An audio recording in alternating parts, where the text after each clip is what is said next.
if it isn't the one, the only, Miss, not Mrs., Miss. Miss Instagram celebrity. You know, aka King Tiff. All hail, all hail. How you doing today? I'm better now. What's going on with you? Oh man, I'm better than you here. You don't take the time off for everybody, so I appreciate you for coming on here today. You see us running that same game on each other. See. Yeah. So welcome to Speak Up, Baby. Do you know the purpose and the meaning of this show, Speak Up, Baby? No, tell me. Okay, so Speak Up, Baby is a platform I created for women. I feel like I wanted to create something for you all so you can have a voice. I feel like it's not a lot of things like that here in our city. And one thing I used to do is I was always helping my friends, my homeboys, different things like that. So women buy 80% of my product. 80% of women is the one who support me. So it's like, why not cater to you all? Right. So yeah, and then I want to like kind of do something where I can like talk about your life story and go into who you are, the woman you are today. So speak up, baby. Okay. Yeah, so I gotta have the one and only you here, you know what I'm saying? One thing that I do, the first thing I do when I have someone come on the show is I try to think of a word that best describe them. And I'm gonna kinda go back to that at the end, but I actually looked your name up, Tiffany.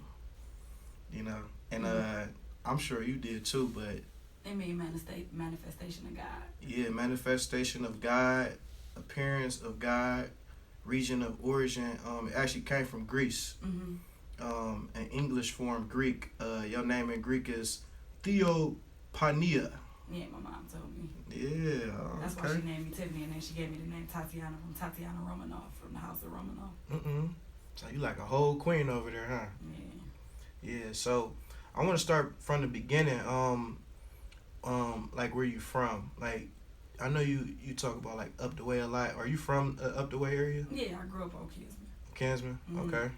So how was that like starting off for you growing up like in that area?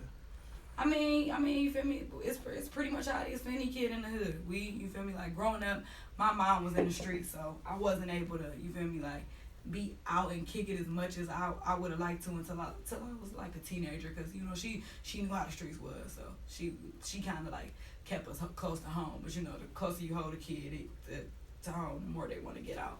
But I mean, it was pretty much like everybody else's childhood. We raced in the streets at night. I mean, during the day, water fights, stuff like that. Big block parties every summer, fireworks on 4th of July, stuff like that. Everybody on the street knew each other. It was a village to raise a kid type thing, So everybody I know now that I kick it with now, most of them I've known since I was in elementary school.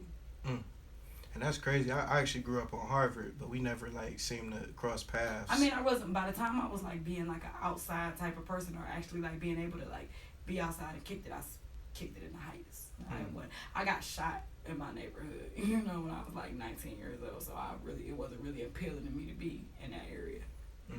And I wanna go back to that to that story, but I kind of want to build up to it. Okay. So do you have brothers and sisters? Yeah, I'm the oldest of 9 children. What? I got 4 sisters, 4 brothers. Oh wow. So. But I'm the third oldest of 16. So you like family oriented? Yeah, I mean, it's so crazy. Like, I don't have any children of my own, because I don't feel like, I'm at that point in my life where I'm ready for that, because I'm still into working on, like my career and working on myself. And then on top of that, my sisters are so damn spoiled, I don't think they'd be able to deal with me having a baby, because now the spoiled and trickle down to their children, So it's like, I love them like they my kids. I feel like I got them already. So by you being the oldest, you kind of like grew up a little faster, having. I mean, yeah and no. Like I said, like my mom taught me to be, like self-sufficient, because she always wanted me to like, not have to like depend on nobody. So my mom had me, and then she had my brothers. She had my 3 of my brothers before she started having any of my sisters. So it's like a 10-year age gap. So I didn't have to go through all of that irritating, annoying little sister stuff that everybody else go to when y'all close in age. Because I'm 10 years older than all of my sisters. So they my babies. I love their whole life, you know. So yeah, I mean, responsibility came natural. So I didn't feel like I was used to it. My mother taught me how to do stuff on my own at a young age. I was washing dishes and stuff like that at 5 years old. I had a key to the house by the time I was like 7. You know, like so. It was a lot of responsibility, but it was cool. You feel me? Like it made for me being a better adult. You know. Did you like cook growing up? I cooked growing up. That's why I don't cook now. That's probably why I can't keep no man. No. Make some good hot dog water, huh? I possess the capability. I just don't like to do it. And up until recently, I ain't really dealt with nobody who I felt like deserved for me to be standing in no hot kitchen. Okay. What high school did you go to? I went to South High. Oh, South. Okay. Yeah, they closed down now. They closed down, I think, a couple years after. I was supposed to graduate in 07, but I left in 06. And I think a couple years after that, they closed down. Because before my sister was supposed to start school in high school in 2010, and it was already closed down. Okay. So, in high school, were you popular? Like, did you play any sports, or was you getting in a lot of fights and stuff like that? Yeah, I just became popular in high school because I got picked on. I was a nerd through elementary school and middle school, cause like I don't know, I got followed home school, I got jumped on, all that different stuff, because people felt like I was like stuck up because I didn't go and kick it the way that they kicked it, but it wasn't because I didn't want to. I want to do all the wretched stuff that y'all do. It's just I'm not allowed to. So it's just corny to say you can't do stuff like that because everybody was able to do everything they wanted to do. So I just act like I didn't want to. So people felt like I was stuck up. So I didn't. By the time I got to high school, I was around like older guys and older girls. So older girls and older guys thought, you know, I was cool. So it made people my own age look at me like I was cool. You know. That's cool. So you didn't do any sports, no cheerleading, no basketball, volleyball. I auditioned to be a cheerleader, but the head cheerleader didn't like me because I used to do her boyfriend's homework and she thought more was going on than it was. So she ain't want no parts. I couldn't. It was a wrap. I had a good audition and everything. She just, to this day, I actually saw her like 2 weeks ago. She still don't like me. Like, girl, I was 13. Like, or whatever. I wasn't never really like. I'm a sore loser. I take losing so personal. I'm not good at team sports.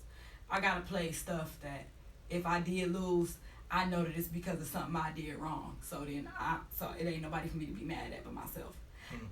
Cause I tried volleyball and stuff like that in middle school and stuff like that. I tried to play basketball a little bit, but it'd kill me that I'm over here playing my heart out and we lose cause of something stupid you did. Now I want to fight the whole team. So I ran track, I boxed a little bit, stuff like that. Those are things that were based on my performance and my performance alone, you know. So, getting picked on in school and everything, like, did that like mold you into who you are today? You know, getting in fights and getting picked on. Like, how did that help you? Like, I mean, going through that as a kid made me like it did a lot for me as an adult. It made me tough. It made me understanding of a lot of different stuff. Cause I done been on, you feel me? I done been on both. I went from being the person that got picked on to now I'm the person who bullied the bullies. Cause that's not cool. You feel me? Like growing up, my mom always wanted me to be like extra tough, and I was just like extra friendly. My mom was a bully as a kid. So imagine being a bully and nobody tried you and nobody came at you wrong, and now you got this soft daughter who want to be friends with everybody. You know? So it helped me with. By the time I got to high school, now I'm funny because every joke you never, I got thick skin. I can laugh. You feel me? Like all the different stuff that people joked to me about, I done heard all the jokes in the world. So now I'm the class clown. Everybody think I'm hilarious.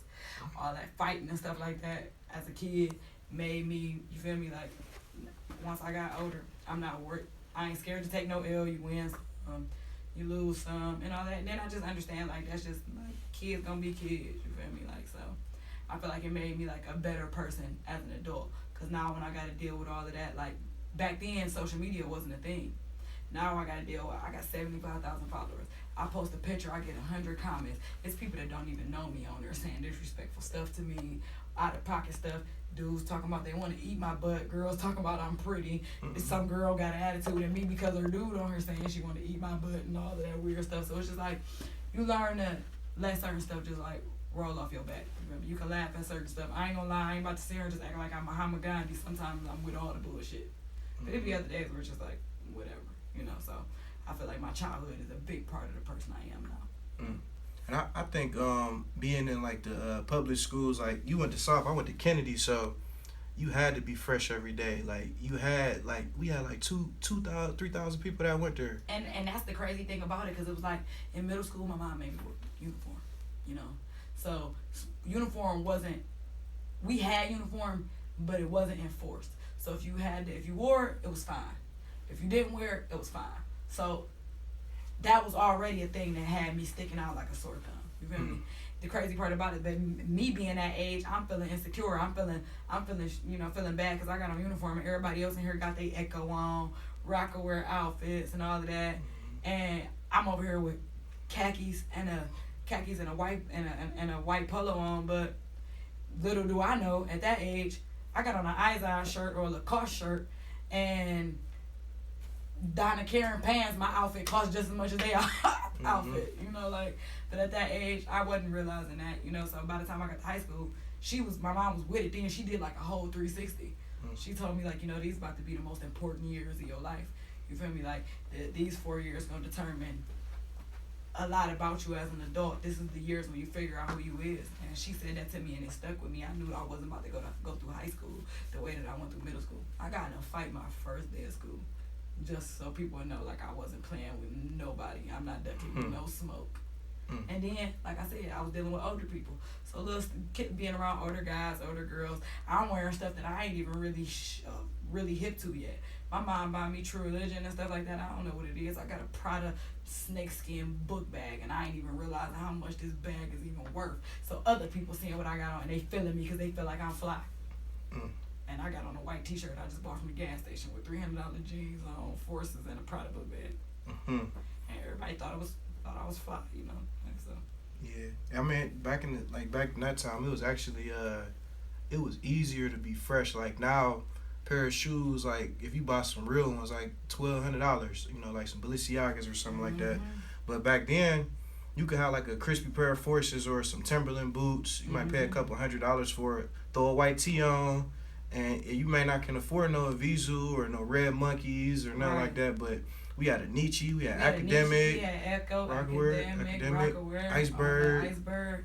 And it was I still think Iceberg raw. I got a $400 Iceberg sweater. I love that Iceberg sweater. I still think Iceberg raw. It's a Bugs Bunny sweater. I'm a Bugs Bunny fan though. That's what I'm into. So maybe you should keep wearing it. Then you could be an official sponsor. Yeah. Maybe we could work on that. Yeah, like, cause I ain't one of them. Like, cause what the crazy part about it is I never really cared about labels. Even as a kid, I was one of the people. I like to look at magazines and stuff like that. I wanted to imitate stuff that I saw in Vogue and Vanity Fair and stuff like that. I was always into like clothes, stuff like that. That's why it was so dope to be able to like be in your fashion show and stuff like that. All them different designers. I love that type of thing. Yeah. I always like had the ability to dress like even at that age, but I liked it my own. I didn't like dressing like everybody else, cause before we had dress code, I used to rock khakis and polo, and I had the preppy look. You know what I'm saying? I used to rock suspenders. Then they changed the dress code. I'm like, damn. So I gotta switch I gotta figure out how to be unique. And I went to Tips for a year, and we used to have to wear penny loafers and blazers. You know, I'd be wearing my suits now. I love blazers. I got like 10 blazers. Like, I got all type of blazers. I got fedora hats and stuff like that. Like, you feel me? That's why I like rock with your swag, the furs, the peacoats, trench jackets, all that. Like, all that's like, I'm into all that. Like, you feel me? I don't care what the label is. I will go on Saks and spend $2,000-$3,000 and then turn around and the next day get up and go to the thrift store and buy jean jackets and leather jackets and cut the sleeves off of the jean jacket and put leather sleeves on it and put buttons and patches and paint on it. Like, yeah, but you could even did cheaper than that. Like, I had a trench coat. I wore a cashmere trench, and somebody was like, man, I got a coat just like that. Got it on sale for $800, but they ain't know I done got some of these fabrics and I made it for like $400. So I paid cheaper from what they paid. Thing is about when it come to clothes, it ain't what's on you, it's what's in you. Right. It's how you wear it. Cause everybody can't dress. You could try to dress like me, but I'm still gonna look better than you. Right. You know. I want to go into after high school, like So I know like around when you was 19, like you got shot, and this was actually on St. Patrick's Day. Hmm. Um, can you talk about that situation? I told you that. How you know that? I'm a journalist. You know, I do my homework. Okay, so I ended up catching a case my 10th grade year. So I ended up having to go to like life skills and stuff like that. So when it was my junior year, I ain't gonna lie, life once you go to life skills, at that time that computer education, it was so long, it was so boring, it took me forever to get through it. So I stopped going to school for a while, and then around because my grandmother ended up dying. I had just turned 18. I was stressed out. I didn't know how to cope with that. Me and my mom weren't getting along the best at that point in time. My grandma was my whole world. You feel me? So I was one of them kids who didn't smoke, didn't drink, didn't do nothing. Started trying to think I was a drinker. Started trying to smoke and stuff like that. And I had met a couple of friends that I had been going to life skills with. And my mom worked in Beechwood, so a lot of kids that I went at around that time, everybody from our part of town was going to like Randall and stuff like that before Randall was closing down and stuff like that. So everybody wasn't hip to Beechwood. So I tell them like, well, we about to go find some jobs. Let's go to Beechwood. It was St. Patrick's Day. We ended up catching the bus to Beechwood because I started going to like this little charter school. It was called Promise Academy. It was downstairs from Ginn Academy. It was upstairs from Ginn Academy at the time. So me and a couple of my friends, we caught the bus to Beechwood Mall. And when we was leaving Beechwood Mall, it was kind of cold. So I called one of my a guy friend that I have to come pick us up. That was driving. So he used to be teaching me how to drive. So he was getting on my street, and there was a guy coming down the street, and he was like rapping. He had his little headphones on, MP3 player. He turned up. And at that time I was like really scary. I literally like at 19 had about 2-3 cars by the time I was 19, but I just wanted a car to have a car. I didn't like driving. So he was trying to show me how to like drive and park and stuff like that. And I'm trying to turn the corner, and the dude in the middle of the street, he won't move. I'm beeping at him. He just in the middle of the street. So me and all my friends, we cussing at him, talking stuff to him. Like, boo, get your ass off the street and all of that. And he ain't listening to us. So I make like a really wide turn and go around him and pull up in front of the house. I parked good, everything looked good, so I'm excited about that. I'm not even thinking about dude no more. Me and all my friends is, gathering our stuff up, about to go in the house. We just came from downtown. We went to the mall, went down to the St. Patrick's Day parade, and all of that different stuff. Everything was cool. The dude starts coming down the street talking crazy like, yeah, y'all up the way niggas be playing crazy. And he was talking to the dude that I was with. But the dude I was with from Cleveland Heights, he ain't into none of that. You feel me? Whenever he come around, we don't even he tried to walk to the store with us one time when he was over there. He ain't from around there. We know how dudes in our hood act about people they ain't never seen before. He had a nice car. First time he would have went around there by himself, he'd got robbed. So when the dude said something to him, like, y'all up the way niggas be playing crazy, he was looking at him. I immediately defended him because, he don't know him. Hey, bro, this don't got nothing to do with no up the way, down the way. You was in the street. Niggas was trying to get around you. You wasn't trying to move. Ain't no bumper on your ass. That's what a sidewalk for.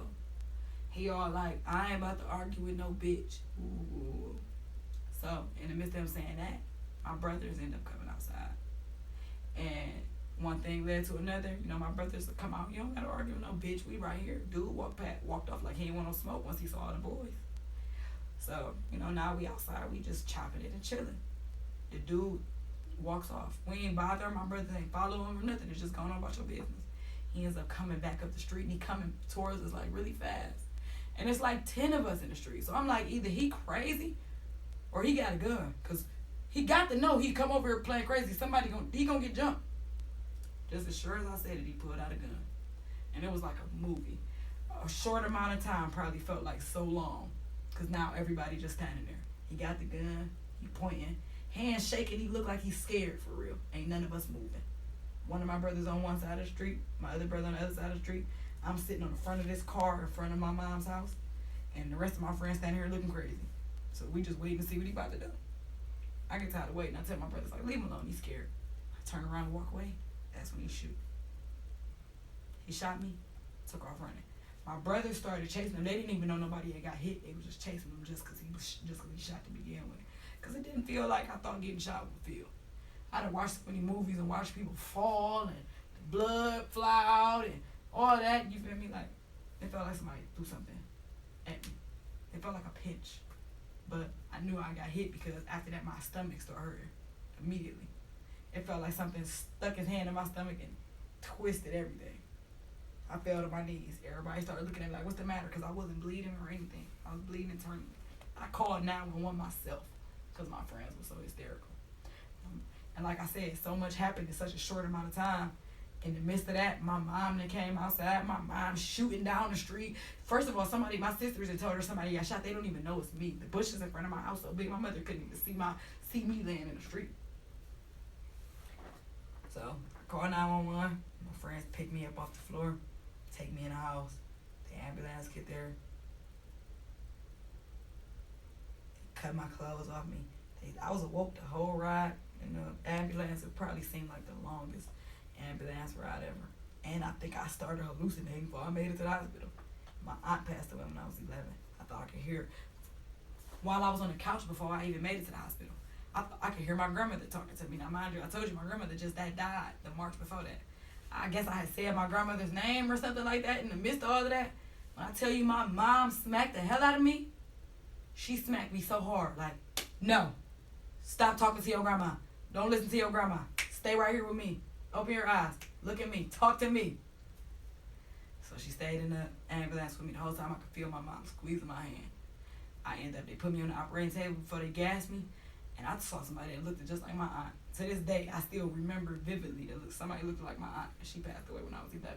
When I finally woke up, I couldn't talk immediately. I had like tubes and stuff in me. But when they started taking that stuff out, I tell my mom about the whole thing. And she like, Tiffany, I stood outside the operation room the whole 6 hours he was in surgery. Not one black person entered that room. It was just crazy. I had a colostomy bag for about 8 months. I was in the hospital for about 2 months. Had to learn how to walk again. The colostomy bag got reversed. And I mean, that was a good thing because they say most people that get into those type of accidents, colostomy bags normally happen to older people who have like intestinal problems. So normally if you get into a situation that's bad enough where you have to shit through a bag, there's no reversal for it. So I was lucky, you know. So, I mean, at the end of the day, I don't regret it happening. It was better. I'm better for it because I feel like I didn't do everything I could have did to avoid that situation. When dude was playing crazy, I could have just took my ass in the house instead of trying to be raw, instead of trying to show out and argue with a man. I don't know what he was on. I don't know what he was going through. I mean, you feel me? But it's like, it happens. I honestly don't even feel like I would probably appreciate music in the way I do if it wasn't for me sitting in that hospital going from having visitors every day to once that news ain't the hot news around the hood no more because somebody else done got shot, it's visitors every other day to I'm going 2-3 weeks without seeing a single face with my mom. All I had was my notebook. So once I got out of the hospital, my mom wouldn't let me really go nowhere for real. So I go to the studio with my brothers and stuff like that. So that was my outlet to get out of the house. She was uncomfortable because I wasn't walking good. Stuff like that. But you know, it happens. Applesauce to a boss, you know. Applesauce to a boss. I like that. That was life changing. Like, do you so you have a purpose of being here, you know what I'm saying? Because it could have ended up the wrong way, you know. Yeah, that changed a lot for me. Like I said, I was really stressed out about my grandmother dying. Like I had started getting into drinking and popping pills and stuff like that. I wasn't going to school. I wasn't really doing shit with myself, and I'm not gonna sit here and tell you like it was one day that changed everything for me. I'm not a religious person, you know. I don't like to get into like discussions with people about stuff like that because like, I'm a spiritual person. I believe that there are things, some things that just can't be explained, things that are bigger than us and stuff like that. I just don't get into a Bible, you know. That's a book. That's a man-made book, and how I look at books is this person's rendition of a story. Because all three of us could watch the same thing happen, and each one of us would tell the story a different way. So I don't get into a Bible. I believe that there's something bigger than us. There are just things in this world no man like you and me could ever create. But I'm just not one that's like into like a Bible thing. But after I got shot, I thought about it like I got a cousin who got shot the same day as me, and he didn't even get shot And I got shot near my spine. I'm lucky to be walking. How did he get shot somewhere in his back and he paralyzed from the neck down? You know what I mean? Like, I felt like I had a bigger purpose. I meant to do more than what I'm sitting here doing. You know what I mean?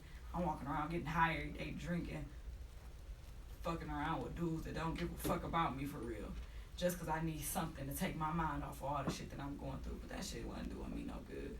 It was tearing me up. It was deteriorating my mind and my body at 19 years old. So getting shot was the best and worst thing that ever happened to me. So going into that, like, we're in a pandemic right now. And a lot of people, they're going through different things. Some people lost their jobs. Some people scared because they don't know where their next paycheck coming. And you probably like, this is a cakewalk. Like, I almost lost my life, you know, like damn near 10 years. I mean, like, this is nothing to me.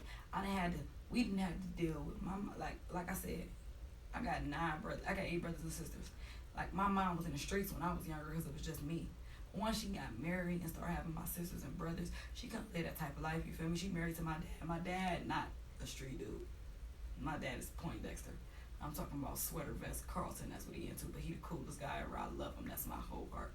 Because with all the street dudes my mom dealt with, you know, her other baby daddies, it took a dude in the sweater vest and khakis to get her out of being in the streets, you feel me? Like, and I love him for that, because I probably could have lost my mom years ago. You know what I mean? Like, but once she decided that she's gonna be a mom and a wife and all that, it changed stuff. So I just look at it like, at the end of the day, like, everything happened for a reason. We done went through the ups and downs and stuff like that. Cause no, my dad didn't always make the most money because he had a bunch of kids, you know. So we didn't have to deal with lights off. We didn't have to deal with gas off. We didn't have to boil hot water on a hot plate to make bath water, you know, stuff like that. We didn't have times where in the dead middle of winter, gas off, you feel me? And we having to go sleep in my grandma's house, be at my friend, go to our friend's house and stuff like that, you know. Times where we ain't had groceries, so we gotta be on time to make sure we can eat in the morning, you know. So stuff like this, like I said, my mom taught me to be self-sufficient at a young age. So the shit that I complained about as a kid, having to go through, because nobody else having to go through that, stuff like that made me be able to stand up through this pandemic. The pandemic tearing people's lives apart right now, and I'm up right now. I'm walking around fixing my credit off the money I make braiding hair and bartending because these people press to go outside and get drunk. You feel me? I was going through a whole lot. A year ago, I was homeless, damn near living in my car. And now I'm damn near at a 700 credit score with no debt, just off of money I made in the pandemic. People don't know when the shop's gonna be open, doing hair. All these girls who was talking about kitchen beauticians and this, that, and the third want to write me in. How much you charge for braids? And can you do this? And can you do that? And I done paid off my car. I'm caught up on bills I was behind on for being that I messed up in my name when I was 19, 20 when I first got on my own. Now I can go take a trip out of town and come back home and I don't gotta worry about whether or not I'm be able to pay my rent because that's already put up. You feel me? Like this, I feel like this pandemic was something. I feel like this should have showed people that nowadays, just working a job ain't enough. It's not enough to sit up and work for somebody else every day and be a part of helping their dream come true, and then go home at night and not work on your own. It's crazy, cause if it wasn't for that, I'm a home health aide. My hours been cut for like the past couple months. If it wasn't for the fact that I could do hair, do makeup, I got a big following on Instagram, so I can make $50 here, $100 here, posting this, that, and the third, I'd be drowning just like everybody else. But because I got trades and other skills and stuff like that, it helped me stay afloat because my checks don't look like nothing no more right now with my hours being cut and stuff like that. And I feel like it's gonna be crazy if all these people that's been touched all of this money from the government after all of this time when this pandemic is over with. For you to not have nothing to show for, it's gonna be crazy. But like I said, I done struggle. I ain't you feel me? I'm a firm believer. As quick as you can make it, you can lose it, and I keep conscious of that. You feel me? So I done mastered the art of bouncing back. Now I'm trying to master the art of not having to. You know? That's crazy. I got a great respect for you too. Like, I didn't know you slept in your car. You was homeless. I actually was homeless a year before I retired and started working for myself. And I slept in my car. I was sleeping in my office, taking whole baths down the hall. You know what I'm saying? And this is before I met you. A year before I met you, before I threw the fashion show and all these different things. And I realized that um, when I was fucked up, no, the people who I had around, they wasn't there. So when I was up, those same people that wasn't there, I ain't even want them around me. Exactly. You know what I'm saying? So I got a great respect for that, because I know the struggle, and you can tell who is the true hustlers like right now.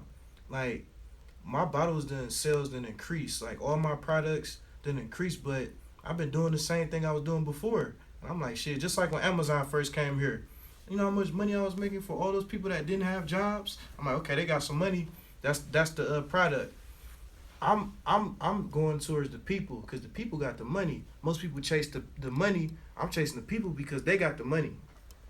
You know what I'm saying? But I want to go into like after like your journey. Like, did you start doing music like around the time after you had your accident, or was it before then? Well, like I've always been in music. I've always wrote songs and stuff like that. I started off singing, so I've been a singer since I was probably like old enough to remember the lyrics to a song. You know, but I never had been to a studio and stuff like that. You know, when I was younger, stuff like that wasn't like realistic. I didn't know like people in the city had studios. As a kid, I thought you had to grow up, move to New York or Hollywood, and go for what you know. I didn't think I could, you know, come across nobody in the city that got studios. So I met this girl, you know, her name was Dominique. I ended up finding out later I was related to her. But she used to kick it with like all the, you know, like the Royalty Cap and Pooh and Tay from the 50, RJ, you know, they was really popular back then. Mm-hmm.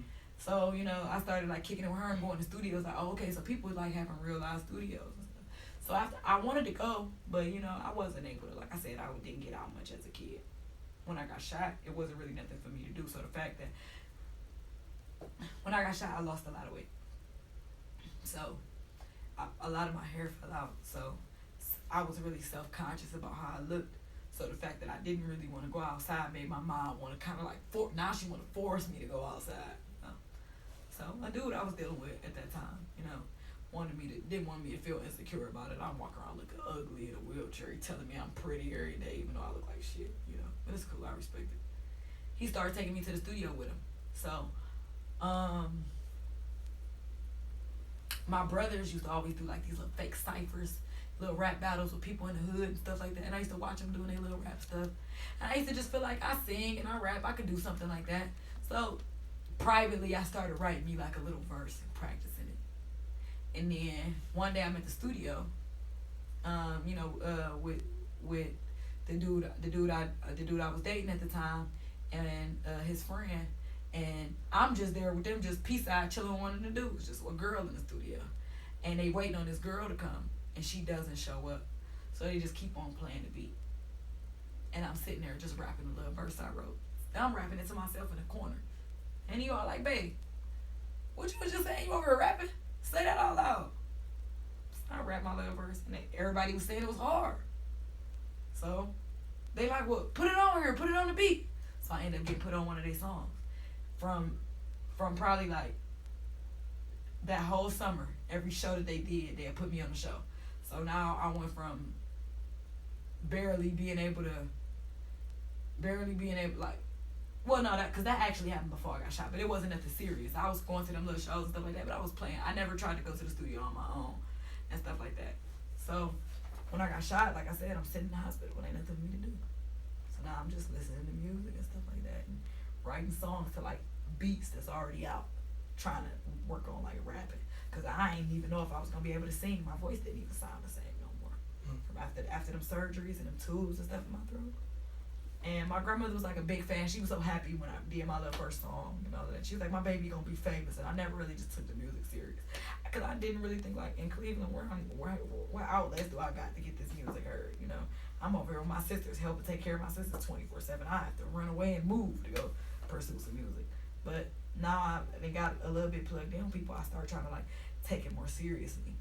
And then I realized like this is something I actually love. I realized that when I'm stressed out about stuff and stuff bother me, when I sit down and I got this notebook, paper, and this pen, it take my mind off of everything that I got going on. And the crazy part about it is I can still because I ain't really had nobody I could just talk to about the stuff that I was going through. I ain't got nobody my age that's been shot. They don't know what it's like to be 100 pounds, looking in and don't even like bald head now, bald spots in your hair, not even liking what you see in the mirror, worried about being 19, having a bunch of brothers and sisters. I felt like I never wanted kids. I had to do so much for them. I never seen me having kids. But I'm only 19. So now I gotta look up, and I feel like I might not have that option. So now I'm teary-eyed and about to have a heart attack every time I see a baby. You feel me? Stuff like that's a lot to deal with, and nobody my age understood that. So I couldn't cry to nobody. All I could do was cry, you know, feel me? Cry through my pen. Music became my outlet. That's a part of my sanity. Even if I never made it like mainstream with my music, I'd probably still do music. That's what they say. Like if you do something that you love to do, you should do something that you love to do, because it's not gonna feel like work. You know what I'm saying?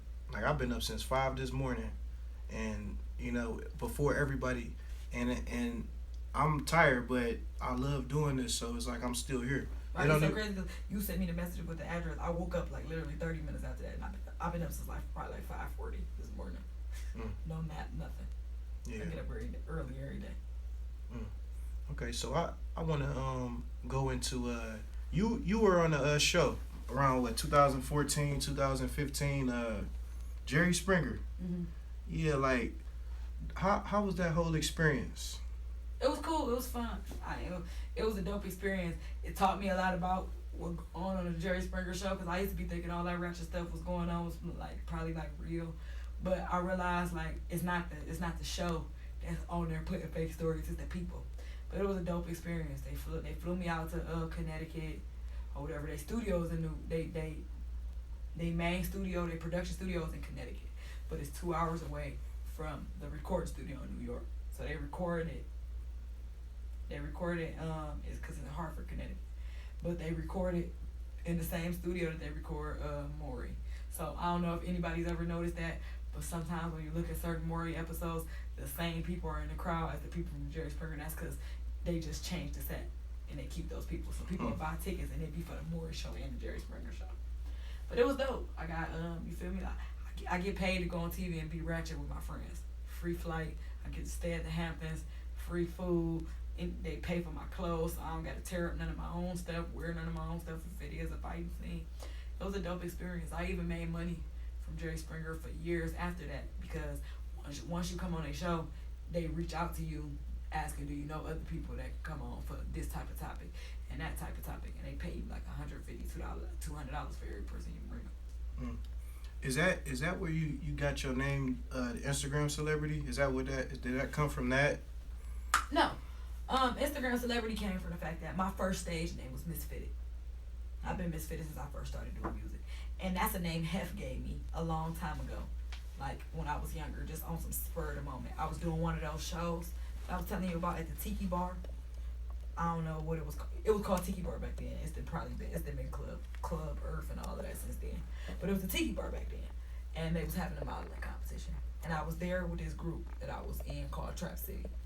And they were having a modeling competition. All the models was weak. First of all, I wasn't even old enough to be in there, because I think you had to be like 21. And I might have been like 20, just now getting back, like walking good and stuff like that. And he asked me to be in like a modeling competition he was having, videotaping girls. And he like, tell them why you should be a model. Or I don't know what name of the models he had back then, because Hef didn't call himself what he called himself now. And I'm like, I don't know. I mean, you asked me to do this. I don't know. He was like, well, say that you should win this contest because you're so pretty that you wasn't even a part of the contest. The person holding the contest actually be in the contest. So he like, so you here to do music with your name. And around that time, Chip the Ripper, I'm Fitted was like a really big thing. And I told you I went from being like the kid who got picked on to now I'm popular. So just like you said how you did the khakis and the polos and stuff like that, I wore sweater vests and collar shirts with forces to match them, and people thought it was lit. You feel me? Like, say I was fitted. So I'm just like, I made a little rap to the song, I'm Fitted. And back then, we didn't have a lot of clubs when we was teens. So they had stuff like the Ambassador and the Kamikaze. Baby Grand. So stuff like that will let girls in at like 18, 19. So we used to go there and then play Chip the Ripper. And my friends in the neighborhood learned the little verse that I had made to the I'm Fitted verse. So that's where like the Misfitted stuff came from. So when I made my first page, when Instagram first came out, it was only for people with iPhones. So I had just got an iPhone. I had like the iPhone 3. I was transitioning to the iPhone 4. I made me Instagram, and I got like a lot of followers like really quick. So I probably had like 10,000 followers way before anybody in the city was just really even being on Instagram. But my first page, my ex-boyfriend deleted it. My second page, Instagram was way more sensitive back then. So if people was reporting your stuff, they didn't delete the picture, they deleted the page. So my Misfitted page got deleted. So then I made Misfitted 216. Then they wouldn't let me make so that page got deleted from people flagging it and reporting it. I made another page, Misfitted _216. So every variation of Misfitted kept on getting deleted.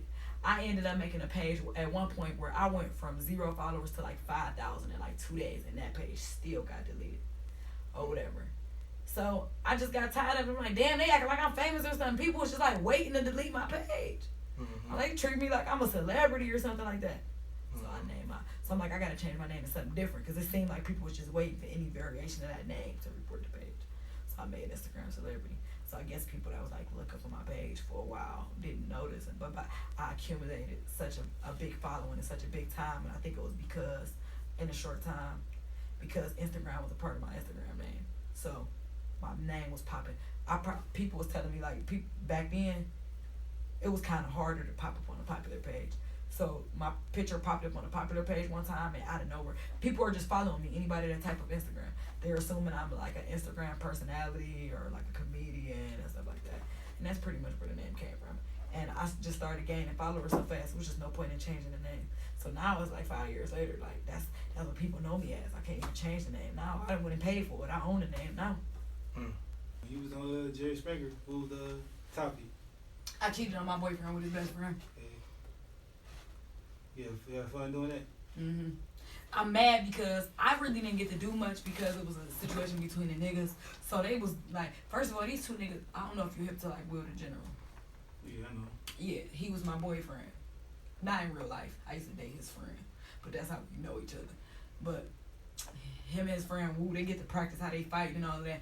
But at the time, they had this thing called Jerry Springer Bash. I don't know if you know. Back in the day, they used to do like every summer, it'd be like a big Jerry Springer thing in Cancun. So they said whoever had like the most lit episode, the people with the most lit episodes would end up on Jerry Springer, Springer Break. So my episode really wasn't that lit. I mean, it was cool, but I was just gonna be the girl that got looked at like the slut. It wasn't super turned, cause these dudes are two friends. They not about to real life fight each other. They in a hotel room practicing how they gonna fight. So I end up now. They have you sign non-disclosure agreements and contracts, because when they find out, when you reach out to Jerry Springer and stuff, they put them topics like, all right, if you have your girl cheated on you, they want you to call them with that story. So they gonna investigate a little bit to just see if basic stuff is about y'all is true. Yeah. But they don't dig that deep into it. They gonna sign the papers, and if anything other than that come out, y'all liable for that. So they don't care if our stories be fake. They just be wanting to know if like the people is really together and stuff like that. So they interviewed me and Will separate to make sure that we was.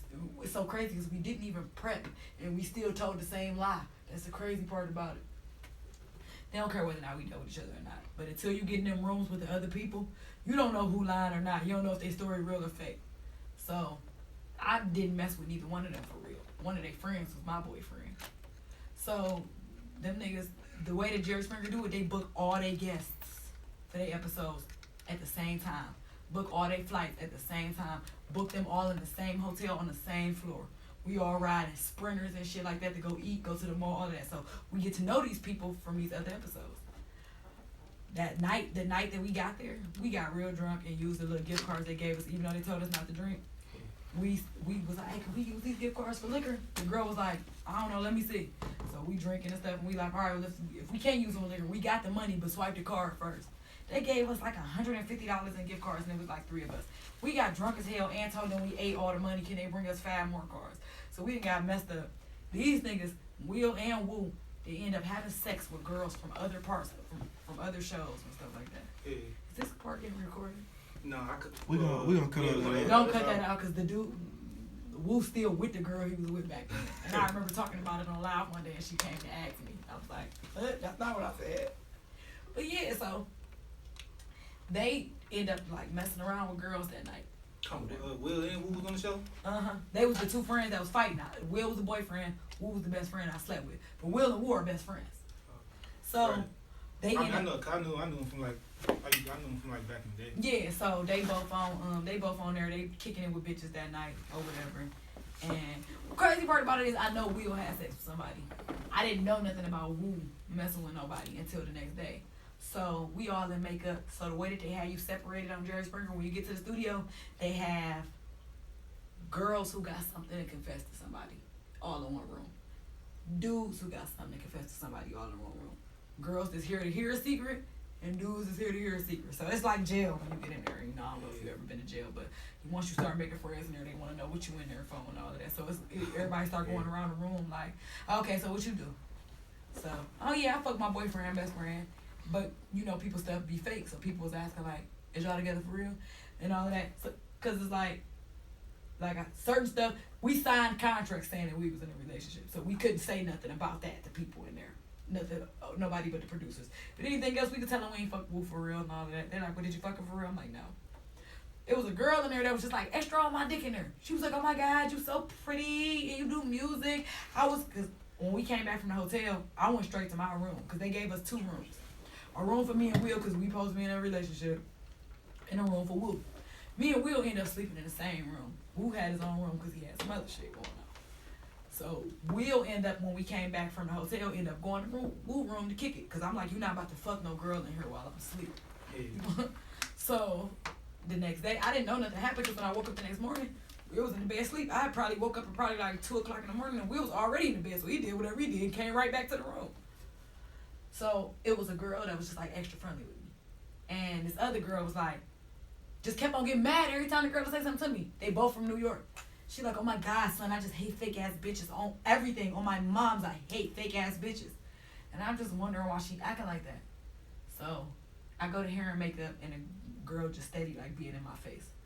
And the other girl's still mad about it. So finally, when I come back from makeup and go to wardrobe, the girl walked up to me and was like, hey man, I know you don't know me or nothing like that, but I'm a real bitch and I fuck with you. Cause this is how she came at me. When everybody was asking about, you know, why we was in there and who did what, she asked me like, well, what you on her for? I'm like, well, I slept with my boyfriend friend. So she like, did you sleep with him for real? And I was like, no. She's like, okay, good, because you a cool person and I had sex with him last night and I didn't know if that was your dude or nothing like that. I'm like, no, we ain't fucking around for real or whatever. So that would have been the perfect time for a girl to say, oh, well, do you fuck with Will for real? Because, but I mean, she ain't never said that, but she just kept being in my face. So when she went to hair and makeup, the other girl walked up to me like, look, I'm gonna be a real bitch and I'm gonna tell you. I don't know how you gonna handle it. You can take it how you wanna take it. That's a fake ass bitch. Every time you leave out of this room, she bragging to everybody in here on the floor about she was fucking your man last night and how he was eating her. Will ain't even my nigga for real, but I just low-key felt disrespected because it's like, bitch, I'll smack you. You in here trying to be raw. But what I did is, they was talking about Springer break, getting $1,000 and being able to go to Cancun, all expense paid trip. I had a fake temper tantrum. I need to talk to a producer right now. Where's Will at? I done walked out in the hallway, his cameras following me, all that. Where's Will? Where's Will at? Tiffany, what's the matter? What's the matter? I like, Will fuck one of these little dusty ass hoes from here last night, and she was white. Like, so she like, are you mad? Like, what you want to do? I'm like, no. They're talking about the lit episodes gonna get put on Springer Break. So basically she like, so what you saying? You wanna? So they tried to switch our episode because they paid. Okay, they pay for your flight, they pay for your hotel, they pay for your food. As far as like cash go, they really only give you like $250, $300 on a gift card unless they want to change your story. If they want to change your story, they offer you some more money. They said that me and Wu didn't give off vibes like we really was like fucking with each other, and they needed to see some real chemistry. So they gave me an extra $300 to kiss him on stage. So now I'm trying to work my wrist. Yeah. So the lady like, are you mad? Do you not want to do the show? Do you want to take your segment off? I'm like, no. They like basically, so I'm like, I'm trying to get on Springer Break. So what y'all trying to do? The other producer comes, he say, so this is what we gonna do. When you confess to Will, we gonna have, you apologize to Will. He don't forgive you. You keep trying to apologize to Will. He don't forgive you. Him and Wu fight. He still don't forgive you. So then you finally bring up how you found out about Will messing with da-da-da-da, because we got cameras in the rooms where y'all confessing shit. So we gonna go find the footage of how she was telling the girls how she was fucking your dude. He was like, my thing is, but you got to change your clothes. You can't wear no jewelry no more. You got to take off that dress because y'all going to need a fight scene. So all he said, he like, we just going to have to ask the other girl, do she want to agree to it? They went to send her the papers. Her scary ass ain't want to sign them. Like, first of all, we girls. They only going to let us fight for a second. And we could both be in Cancun, all expenses paid with your scary ass. She didn't want to do it, so it's just like, fuck it. She thought you was gonna beat her ass for real. Scary ass. Like, I ain't gonna lie. I was gonna fight for real because, Woo and them had to practice how they was gonna fight each other's friends. I don't know you. I'm gonna try to beat the fuck out of y'all hoes. Like, I want it to look authentic on camera. I don't even gotta feel bad about where I punch y'all. Fuck y'all. We gonna be in Cancun in the summertime. So what? That little punch in your forehead was worth it. Are you good right now? Like, you know what I'm saying? Like, did you, like, as far as like your, like, the little break or whatever? Cause I can keep that in there if you want me to. It's up to you. I just don't want nothing about Woo fucking nobody, cause I ain't got time for a girl. Well, I could delete that. Yeah, something. Alright.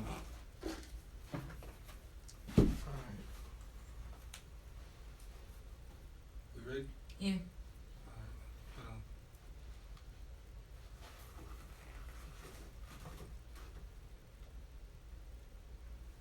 Okay, so going into your now you like rebranding, you know. Mm-hmm. Your name was I'm Fitted, you know. That was your name, I'm Fitted? Misfitted. And now you're Instagram celebrity, you know. How was that like transition as far as, because around that time you start really getting into the music more heavier. Is that the time when you like start bartending and stuff like that? Was you already bartending? No, bartending was something I kind of like picked up along the way. I got booked to promote a bar, an $8 night.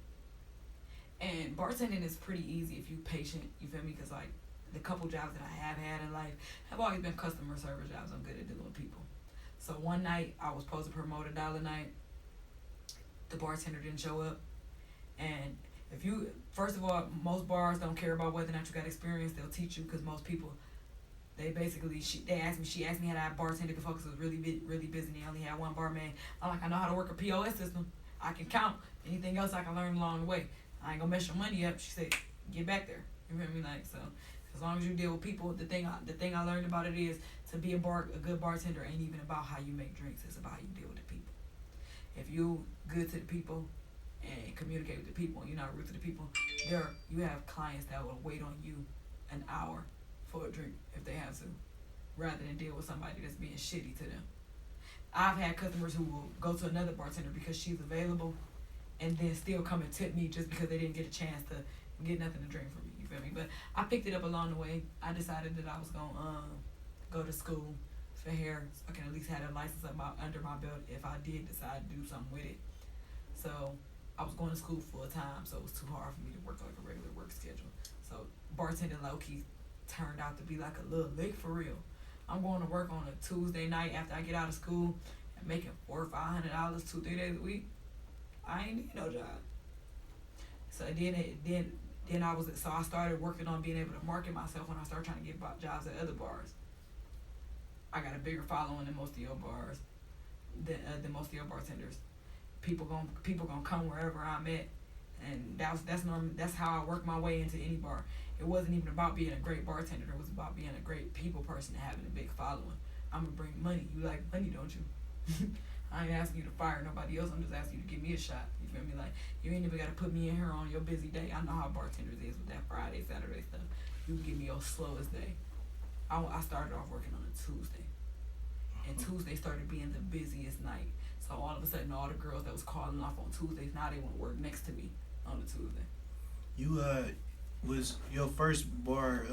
You was working at Sweeties? What's it called? Sweethearts, no. Sweethearts. My first bar was Niecy's Place in Garfield. Oh, Niecy's Place. $1 night on Tuesday, and I came from that to working at Sweethearts Bar for about 2-3 years. Mm-hmm. And I was a part of the whole rebrand of Sweethearts, because for a long time Sweethearts was known for DJ Stroke being a DJ and Jaja being her friends being the bartenders. So once they left, Sweethearts was there for a while. So it took work to get Sweethearts back going. Reaching out to promoters, reaching out to other girls I knew, having all my different friends and begging them. I'm talking about we went from having Wednesday nights where it's 10, 11 people in here to now we packed to capacity on any day of the week we open. That's what's up. So, one thing I admire you is your hustle. Like you do multiple different things. Like you sing, you rap. Okay, so I think my phone. So you sing, you rap, you bartend, you dance, you model, you do hair. You probably can do my job. Now you directing videos and but you got the gift of gab. You know what I'm saying? That's a great talent. Yeah, my mom told me I had a silver tongue since I was like 10. I used to try to talk my way out of ass whooping. Yeah, you got a gift of gab, and I remember my very first fashion show. You reached out to me, and you wanted to perform, and I'm like, well, I kind of got the performers, and you know what I'm saying. And he was like, well, let me be a model then. I'll model, and I was like, dang, she persistent. I like that, you know, and that's one thing I respect and I admire. It don't matter, like you was telling me before, you hate losing, so it's like, okay, I ain't gonna do this, but I do this. So sometimes people they could see you like, okay, well, they may think like you may have it easy, but they don't know your grind. They don't know your hustle. You know what I'm saying? They ain't what you shooting in the gym. Right, and they don't understand, like, I don't sleep for real. Like, you feel me? Like, every day, like, my whole day consists of trying to get as much stuff as I can accomplished today so the list is a little bit shorter tomorrow. You feel me? A lot of days go without, you feel me? Like, but because it's like, it's so much I want out of life, and it's so much different stuff that I love to do and I like to do. I feel like I've been knocking on one door for years. But nowadays, it's like I work really hard to kind of try to build a platform for myself. This social media shit is big to people nowadays. So now I use that to the best of my ability to be able to average. Now I done built a following to the point where now, and it ain't even a rock following. It's just a decent following for somebody in Cleveland that ain't on yet. I've learned that I can use my following to market all type of stuff now. You know, like I went from just doing a couple people hair in my house to I got clients who don't even live in the city who come to the city and they want to get their hair braided by me. I got people who come to the city, or I went to Vegas a couple weeks ago and people knew me in Vegas from following me on Instagram. People knew recognized my music. I know it's messed up, but I see dudes in jail and they're like, I remember you from Jerry Springer and stuff like that. So I have an organic following, people who follow me for a million different reasons. There are people who follow me because I do hair. There are people who follow me because I've acted and done web series and stuff like that, so they've seen stuff like that. There are people who follow me because of music. There are people who follow me because they know me personally. There are people who follow me just because my name popped up on the Explorer page because Instagram is a part of my name. So I feel like I've been knocking on the same door for years when I could turn around and end up, if this is going more productive for me, then that is, I can make enough bread off of this or make enough bread off of that and build a big enough following for myself where I can build my own door and I can turn around and make enough bread to buy the building. So. Hey, just let me hold $2. That's all I need. I got you. But yeah, that's what's up. What is 2.0 Tiff? What is 2.0 you? Like, where do you go from here? I don't know. I mean, like, at the end of the day, it ain't no rule book to this shit. I'm playing it by ear. I'm throwing stuff at the wall and seeing what stick. You feel me? Like, so the stuff that's seeming more successful, putting more, like, all I've been doing lately, trying to get my bread together so I can afford to invest more into the other stuff that I like to do, to see where that take me. You know, like with the directing stuff, in this time I done learned to, I've met like videographers and people that's into short films. I done collab with people from Detroit on little movies and stuff like that. So, like I said, even though I'm an artist whose music gonna always be like the forefront for me, but as of right now, music is not the top thing. It's just one of the top things. Now I'm working on getting into, you know, like I'm trying to kind of like build up my worth more by having more skills to make me useful for other people. So I can be able to accumulate income from that and also be able to network and stuff like that, and you be able to utilize that when it comes to stuff with my own career. So I don't know, I kind of got my hand in a little bit of everything. I'm trying to drape off into a clothing line and everything right now, because it's like now that I got to follow and do the stuff, as soon as I post something, I put a post up earlier saying, yesterday saying I want to get more into directing movies, and people from out of town hit me up. Like, would you be open to come to New York? What would I have to pay to bring you to Virginia? Well, when the next time you gonna be in Atlanta? Cause I got followers, like all my followers are from Cleveland. A big chunk of when I be checking like different stuff, like when I look at my music and see like my streams and stuff like that, it's people in Brazil listening to my music. It's people in Massachusetts and shit like that. Like, I actually got probably more people streaming my music outside of the city than I actually got here. And speaking of that, do you feel like you can make it in Cleveland or you gotta leave? How do you feel about that? I feel like I won't say necessarily that you gotta leave. Like I said, this internet stuff that became big for people. So as long as you can create a buzz about yourself on the internet, it don't matter where you at, you're gonna stand out. My thing is trying to do showcases here and expect a whole lot of support and stuff like that from in your city. A lot of motherfuckers not really gonna truly support you until they already feel like you there. Now, I'm not about to be one of the people that say people in Cleveland is haters, because it's a lot of haters. It come with it. You feel me? It's a part of it. But I got a lot of people who genuinely support me. So I feel like if I was able to get a foot in the door, everybody in Cleveland gonna go crazy. People love me. You feel me? Like, but I also look at it like we look at it like you can't make it in your city, but everybody look at their own city like that. Mm-hmm. I did a show in Detroit at V Live, performed on the stage with strippers and all of that, and it was a couple of dudes that performed before me, and they were raw, and they was not showing them no love. That DJ announced me and said that I was from another city. The crowd crowded around and threw money on me and everything.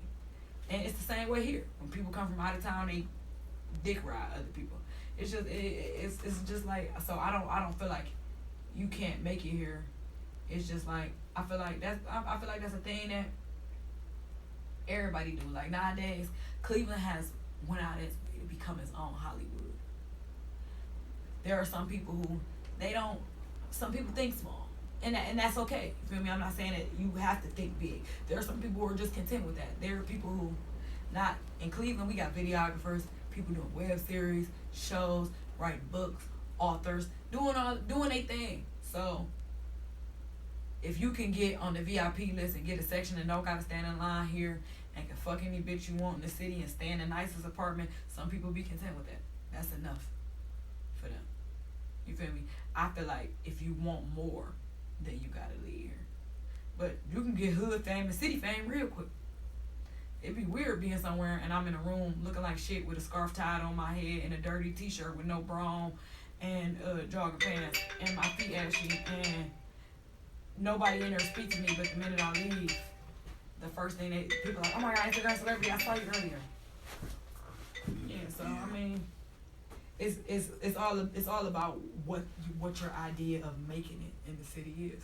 It's making it being able to be successful and pay your bills and not have to worry about nothing. It's making it being on TV. It's making it being able to buy a Maybach. It's all about your idea of making it is. Like, it's just like what they say about people being loyal. The only thing that messed up about loyalty is everybody got their own definition of loyalty. Everybody got their own definition of making it, you know. I want that. So you were in the okay, I'm gonna ask you this first. If you having a bad day, what is it that someone can bring you that's gonna make you smile? Chicken. Like flat wings, or you want a whole chicken? Yeah, I'm a hood rat. I like flats with ranch. No blue cheese? No, I don't like black and blue cheese. I need ranch and celery. Either that or tennis shoes. Tennis shoes. What about $40? No, $40 ain't gonna do nothing for me. That can't even give me a fill in. I know that's right. It might buy me 2 drinks in the bar. Mm-hmm. And that depends on how I'm feeling that day. Cause some days I go in the spot and I be like, I want to drink 1942. Some days I want to drink Douce. If it's a Douce day, that's a couple drinks. If it's a 1942 day, that's a double. Ain't gonna do nothing for me. Ain't gonna do nothing piss me off. So you were in a relationship with a woman before. Mm-hmm. So you like men and women? Yeah. Okay. So which one do you like more? Depends on how I feel that day. Hmm. It's like, okay, I'll say I'm more sexually attracted to women. Cause I kind of emulate more like the tendencies of a man around girls. It's like, how do I explain this? And it probably sounds messed up, but my standards and my criteria for girls is lower because I like girls. Dudes have to be so raw to me for me to get into a guy. I done knocked with a girl. I done knocked a 2 and a 10 in the same week.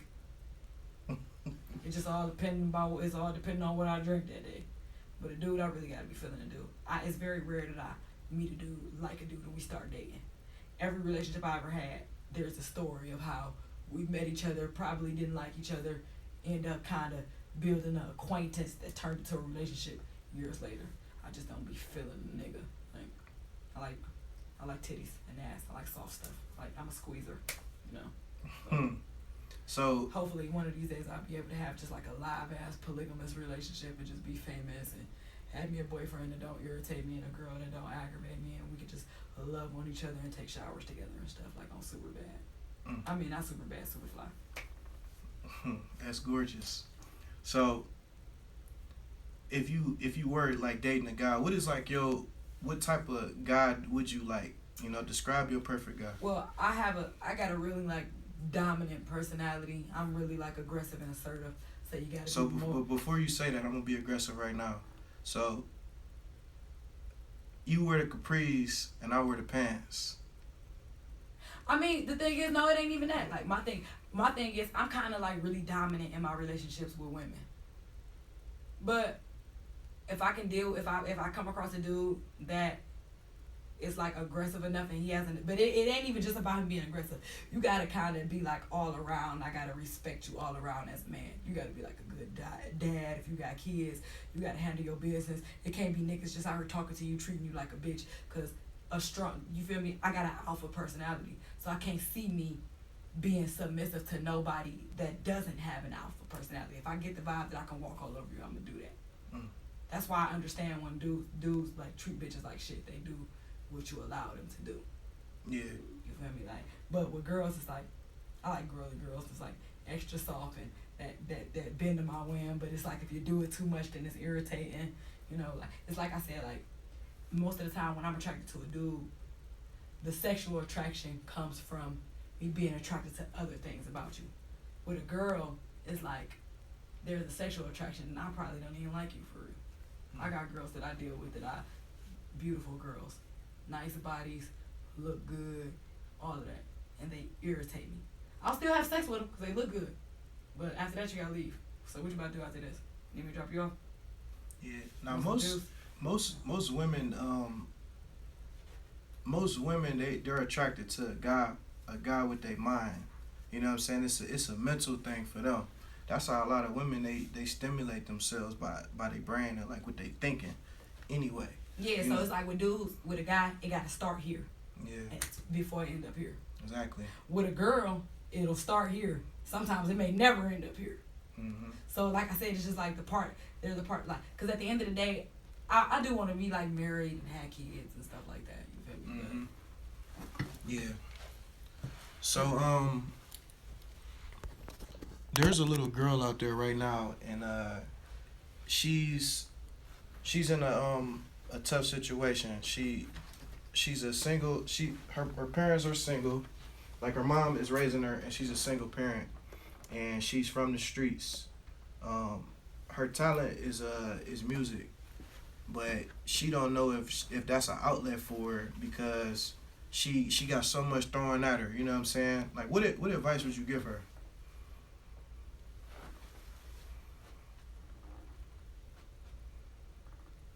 Only thing I could really say is, honestly, I done been through a lot these last couple of years, and though music has always been an outlet for me, sometimes it just don't be enough. Sometimes you gotta change the way you think about stuff to change your life. I had to start changing the tone how I thought of stuff. Instead of me being dramatic when stuff was going bad, a year ago I had to move out of my house out of nowhere. My nephew got lead poison, and the health department came, and I didn't even have time to move my furniture or none of that. So I'm going from hotels to my car to my friend's couch, and instead of me looking at it like, oh my God, why is this? I went from, oh my God, why is this happening to me, to why is this happening to you, Tiff? You feel me? Like, because it is, and because of that. So what are you gonna do about it? One thing I've become big on in the last couple of years is manifestation. When you constantly think negative type of stuff, you put out them type of vibrations and bring that type of energy back to yourself. So if you don't believe, and when you believe in your mind that you can accomplish something, it starts with believing something. So once you start believing stuff, then you start thinking of ways to accomplish those goals. And once you start thinking of ways to accomplish those goals, you start to establish a timeline. So now you're becoming more adamant about what you want to do. So once you put that type of vibration out there and put that type of energy out there, that's the type of stuff that comes to you. And at first I wasn't a big person who believed into stuff like that, but honestly, it has really worked for me. I done went through, like, over the years off and on, I done went through some of the hardest times of my life, and it's crazy because I'm one of them people who will give anybody I care about the shirt off my back. And I've had people I love use me. I've had people I love treat me like shit. I've had people I love suck me dry for everything I have and then leave me for dead when I ask for something small. So all you gotta pretty much do is change how you look at stuff. And music could be a big outlet, but it's also cool to just go, like, experiment with other stuff. And during this quarantine, I realized I like a lot of stuff. I've taken a personal interest in. I moved into my house right before this quarantine, and I didn't have nothing. All I had was a mattress, not even a box spring. Here I am, 90 days later, my house fully furnished. I'm in there decorating it, pictures, cashmere rugs. I done had a dude from Florida send me paintings and all type of stuff. I got all type of crazy stuff going on. You feel me? And it's just I had to tell myself, I had to give myself pep talks. You feel me? Like, and be like, you can get through this. You feel me? It's hard, but you done been through harder, and there's other people going through way worse. I mean, once you get your mind, once you change how you think about stuff, you change the way you think you can change your life. It starts with the thoughts. And I'm glad you spoke on manifestation. And I actually, like, in your name too, I was just talking to somebody about that, because I told him I had a product and I was gonna sell it for this certain amount. And he like, well, people not gonna afford that. And I'm like, man, I don't give a fuck. Them ain't the people who I want to buy the product. You know what I'm saying? Like, anything I feel like that I want to do, I'm gonna make it happen. I ain't never did interviews and stuff like that before, but look who I got in the chair right now. I got you.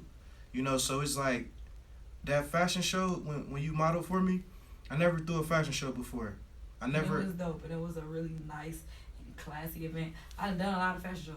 Some be ratchet, some be lit. That one was raw.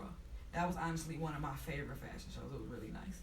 Yeah, and it was weird because people like, oh man, the setup, the everything, and I was just like, yeah, but y'all ain't. I lost $5,000 like for that event, cause I wanted to make sure that everything was nice. Like, I don't like just putting something together and it's just really it's just nice. tacky. It's people I still meet to this day to be like, I saw you at that fashion show, and it's so crazy because I went from kind of feeling a little bit self-conscious because only 2 or 3 designers had like wanted to work with me at that point.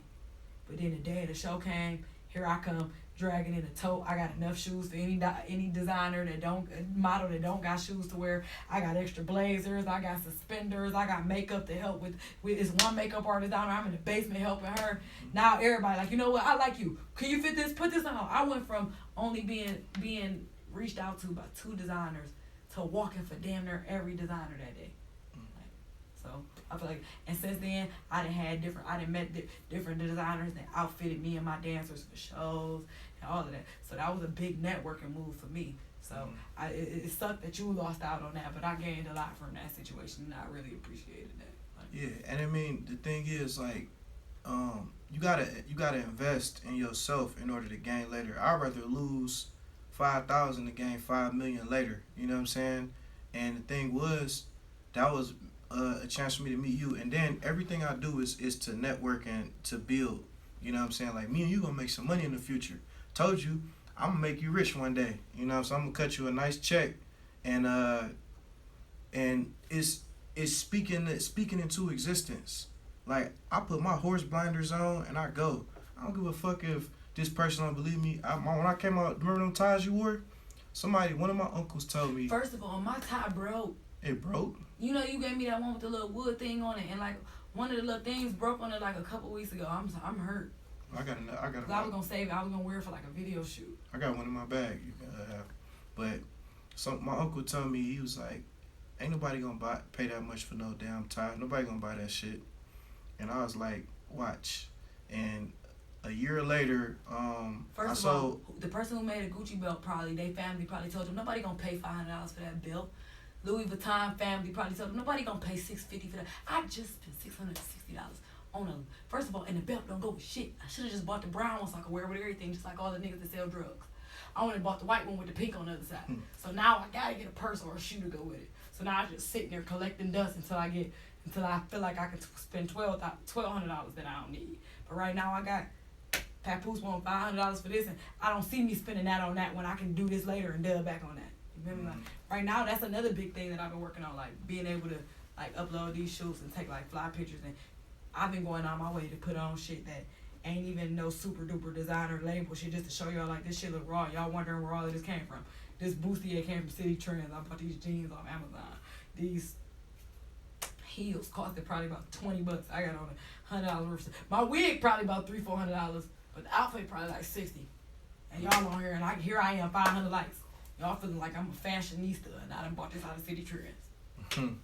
Yeah, if you ever need a wig too, I got you. Yeah, I've been seeing you. You got the flavors on the wigs. I've been into you. But yeah, you had a wig like this the last time I seen you. Yep, still got it. But yeah, so you won awards as well. You won like People Choice Awards for the Ohio Entertainment Awards. Shout out to Andrew Lloyd. Yeah, that's the bro.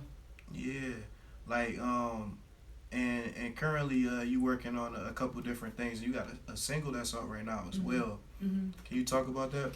Well, my single is called Practice. I'm actually gonna shoot the video for Practice next Sunday. Like I said, Papoose had posted some of my music recently, and it's gonna be on a project that he's putting out September 24th. So I'm trying to have a video line up with him dropping dropping his project, because I want the traffic that he accumulates from that project. So I want to piggyback off of that, get the views for my music video and all of that different stuff. So I want to kind of like build my catalog up, because I know I'm about to get a lot of like new followers off of that. Even worst case scenario with that, I'm still gonna have more followers and downloads and streams than I got right now. So in Practice is really dope. Everybody like it. They say it got like that radio sound. I sent it to my friend DJ Mrs. at 1079 or whatever, and she like, I'm gonna send it to my boss. This song dope. It get played on. It's in regular rotation on 94.9. It get played on 106.1 on Sundays. Yeah, I know Chris Styles. He had you like on the top. Was it top 25? I just made the top 25 list that he made for his Spotify playlist and all of that. So I thought that was really dope. Is it any artists that nobody really know about out there right now in the city that you think is dope? Anybody you would shout out? Like, who you think is hot? Man, what's so crazy is I deal with a lot of artists. It's so crazy because it's like my favorite artists from Cleveland don't even put out no music no more right now. It's this dude named BJ from Harvard. Bino? Yeah, Bino. Bino to me is hands down one of the most lyrical, hardest rappers in the city. And Bino it's just like the thing about this music stuff is people don't understand its ups and downs. It can get discouraging sometimes. And I think he feels some type, because we've had conversations and I'm like, let's do this. And he's like, Tiff, I ain't really focused on the music right now. That stuff I put too much of myself into it to not get nothing out of it. You feel me? And it's just like, and I understand where it's coming from, but it's just like, you can't think like that. You feel me? Like, because I'm pretty sure everybody that made it at some point, they had points and times where they feel like, you feel me? Like, if this is what you love, if this is what you do, you can't give up on what you love. You're gonna always end up being successful with what you love. But when you think negative about the stuff, thinking negative, positive thinking brings about positive results. If you think negative, then you're gonna do negative shit. You feel me? If you feel like nobody gonna fuck with this song, you're not about to put your all into making sure it sound good in the studio. you're not gonna put your all into promoting it. You're not gonna put your all into nothing. But if you have confidence that this is gonna do well, this has to do well. Sometimes it's not gonna do well no matter how positive you think. But you gotta realize all that that's part of the game. You feel me? Like, and once you get a more positive mind about that stuff, it's easier to navigate through the shit. You know what I mean? At the end of the day, you know. So I feel like he one of the hardest rappers in the city. I feel like I don't know if you hip to Dame B, but I feel like he's Dame, one. I think Dame B is Dame is probably one of the best artists that ever. Dame is really underrated. And Yeah. Dame. I dated Dame's best friend when we were kids or whatever. So we've known each other for a long time. We all used to. There was a point in time we were all like 19, 20, all living together like a frat house. And Dame used to be in the studio up all night. He's not the best singer, but he likes to sing, so he'll mix his stuff, and he know how he wants something to sound. He was great at mixing when everybody was going to live room, and live room was okay. His stuff was sounding better than live room. Live room the shit now.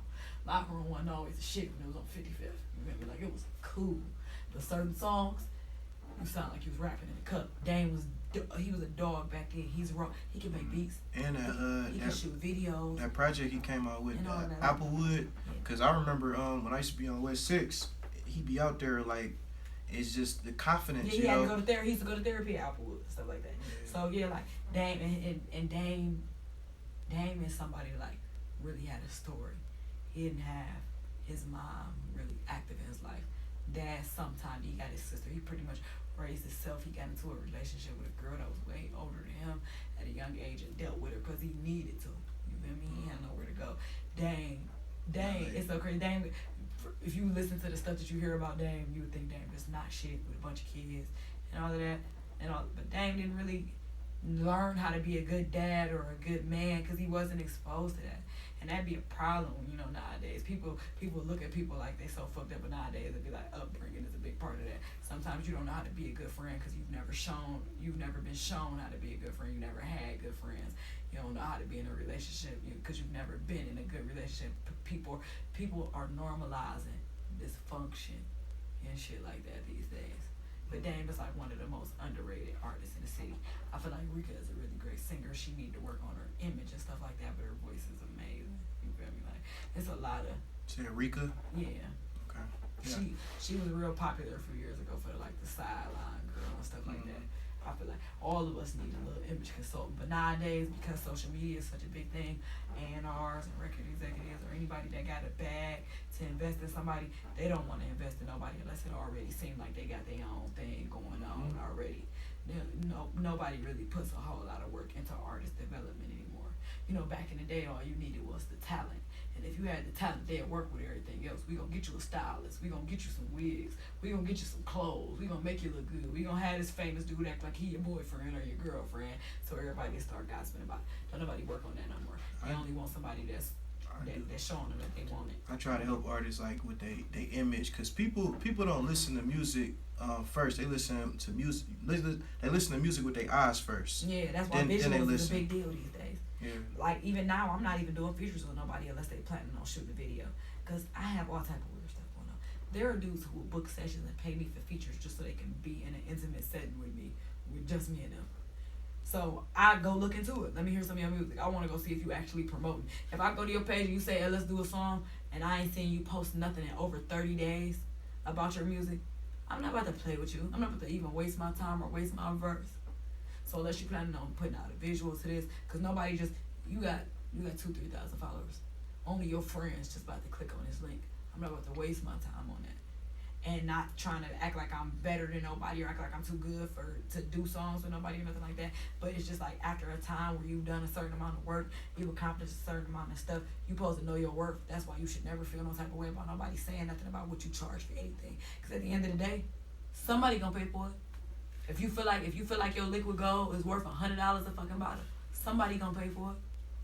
And the people that can't afford it, when they see other people paying for it, they gonna do what they gotta do so they can afford to pay for it. Don't dumb yourself down to suit nobody else, cause you charge what you feel like you worth.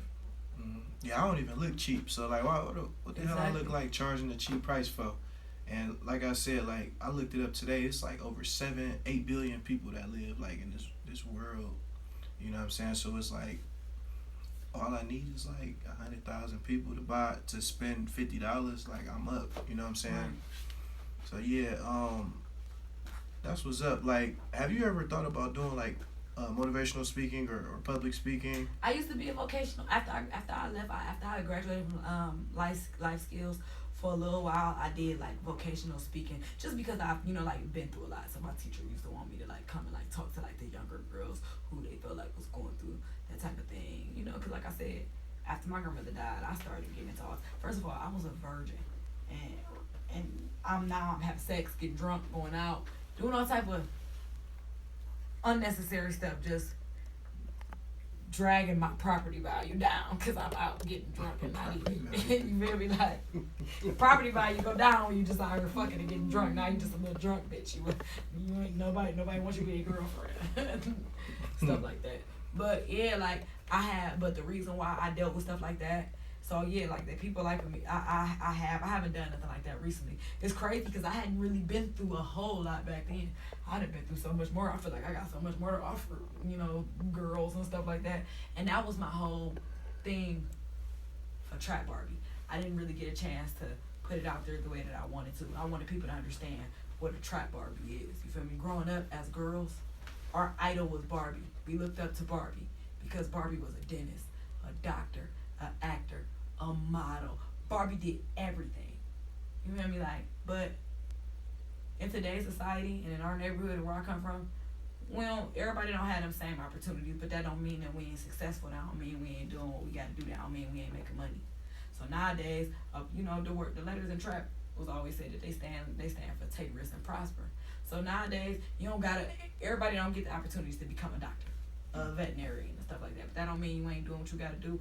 Nowadays, a Trap Barbie is the girl that's in the shoe spot, slinging shoes. The girl that working the bar, the bartender in the strip club, the stripper, the person that do hair out their house because they saving up to be able to go buy a shop and all of that. You feel me? Like just because you didn't get one of those mainstream jobs that everybody glorifies, don't mean you ain't doing what you gotta do. You feel me? So I feel like I want to be like the hood hero for the bitches that's hustling. Like, so that's what a Trap Barbie is. So I don't want girls to feel like don't feel like less than or unempowered. Don't let a drug dealer make you feel bad because you're a STNA. That's not a job. That ain't a W-2. You can't claim taxes on that, and your job can end any day. Don't never make nobody feel, because if you getting up and you doing what you gotta do, because I've done it all. It's been jokes about me for years of being like a Jamaican and having 50 jobs. I worked at Amazon. I done worked at Wendy's. I done worked at Villa. I done worked for DirecTV. I didn't sold Avon. I done did damn near everything. You feel me? And I feel like if I can sell myself, I can sell anything. So that's why I'm good with customer service. You feel me? Like stuff like that. So at the end of the day, nobody can ever make me feel bad about doing what I have to do to pay my bills and take care of myself. So. Hey man, like, I don't think I ever met a girl that remind me of myself. It was one girl that I met. That was my first time. Alicia Sparks. I interviewed her too. I love her, the makeup artist. Yes. Ryan wife. Yeah, she's dope. Like, if you missed that interview, you definitely should watch it. But I'm a hustler. You know what I'm saying? I do so many different things, and it's a lot of stuff people don't even know that I do. But like, I remember when I first met you, you was like, meet me. I'm about to go to Amazon. But then I'm about to get off at Villa, and then the next day you was like, I'm bartending. But then you got a show on Friday. I'm like, damn, like she do everything. You feel me? Like, you can't. First of all, you can't make dreams come being asleep. You know what I mean? You gotta be woke to chase a dream. Yeah, you're right about that. So at the beginning, I said I always think of a word that best describe you, and I actually like broke down the definition of your name. But another word that I would pick like for you is fearless. You know what I'm saying? And I think that may come from at the beginning when you got picked on, and you've been shot before, and it's like it's crazy because I'm not fearless. Yeah, but every time I get ready to take a chance, I be scared. But just let me finish though. I know you dominant, but I'm about to dominate this right now. So, but that's what I see. I see fearless, and I think it's important. That's why I say that. I feel like you remind me of myself. When I was in college, I had to write a paper. What are my strengths and my weaknesses? But I couldn't answer it myself. I had to ask 3 people that knew me very well. And did you know nobody could guess my weakness? Not one person. My uncle that raised me, he said, if you have a weakness, you going to figure it out before everybody figure out that you got a weakness. So by me telling you that, I feel like you're fearless because of your confidence, your aura. It don't matter, you know what I'm saying? And nothing can defeat you. It's because that's what I see. But internally, you may have that, but you you got this shell, you know what I'm saying? And I feel like that's a talent, you know what I'm saying, a trait. And maybe a way that you cope with that is through music and doing different things, or like what we doing right now, having a therapy session, you know what I'm saying? So, but I just think you fearless, and you can't have no business being scared. You know what I'm saying? You got a product, you gonna push it out like you the best rapper, or you the best bartender, or you the best journalist, whatever that you doing, hair, whatever. You gonna feel like you the best. That's being fearless. So, but yeah, man, I just want to say I'm proud of you. I know that the sky's the limit for you, and you got so much more to offer. One piece of advice I would give you, I feel like I'm talking to myself. Somebody told me this. They said, Stan, you gotta be a tree and not a bush. You know what that mean? No. Okay, so a bush never grows tall. Mm-hmm. It only spreads. It's all these different limbs. You know what I'm saying? But a tree grows by a vein in the roots, by a couple of them. And once it gets to the top, that tree eventually start to spread. That's your, you know, just, and I'm gonna push you. I'm gonna be on you, like, whatever you feel like you love or your passion, focus on a couple of them. It's gonna be hard because you like to do so many different things, but that main thing that's gonna stick, you eventually gonna get to the top like that tree, and you gonna be able to spread your wings. You know what I'm saying? And maybe I can help you with that. You know what I'm saying? So that's just a piece of advice I can give you, you know, from me, and that's what I did. I cut a lot of stuff off, and that's what this show is for. Speak Up, baby. So I just want to say I appreciate you. Is there anybody that you want to see come on this show?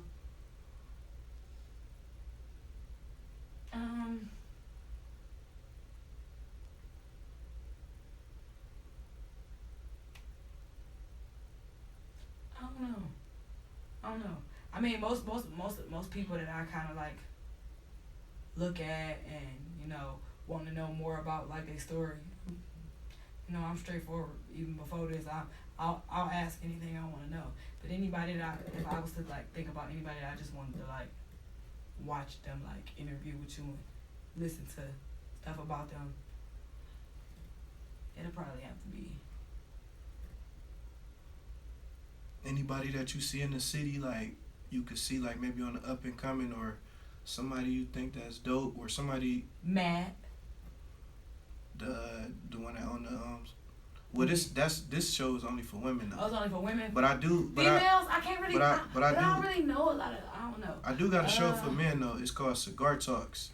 And, that's hard. And I that's can a raw name. And I can bring them on that. As far as like women go, I don't know. You spoke on DJ Mrs. earlier. A couple love her. A couple people have said her name. But I'm definitely gonna get her on here in the near future. Yeah, I think DJ Mrs. would be a dope too. The girl DJs are just raw, period, to me. DJ Creed, DJ CC, DJ Coco Z. Yulisa supposed to be. She was supposed to been on here, and if she watching this, we gonna fight. That's CC. DJ Yulisa, I am Yulisa. I am Yulisa. I ain't hip. I gotta go check her out. Oh, you definitely. Yeah, I've been low key getting into like the female DJs on some girl power type stuff. I think I do want to put me out like a little cute little project with a girl hosting it. Cause me and DJ Mrs. was supposed to host Trap Barbie. You know, she got the little blonde hair and all of that. So me and her was gonna do like the photo shoots where we got the blonde hair with the pink on. But I might end up in Dub back and have her, you know, rock with me for volume 2. Cause especially with the fact that me and her have done a song together. So I think that'd be dope.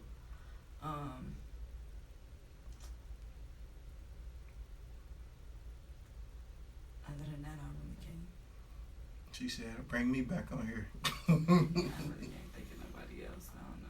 That's what's up. Is there anybody that you would like to shout out, or that you see like that's grinding? They may not get the recognition, or they may think like they not like anybody that you see on the up and coming. It could be in anything, whether it's musically, they might do hair, or they may just be working a 9 to 5. Anybody you want to say just keep it going? Honestly, you want to know who somebody I've been just thinking about that I'm really proud of recently? My best friend just graduated from hair school.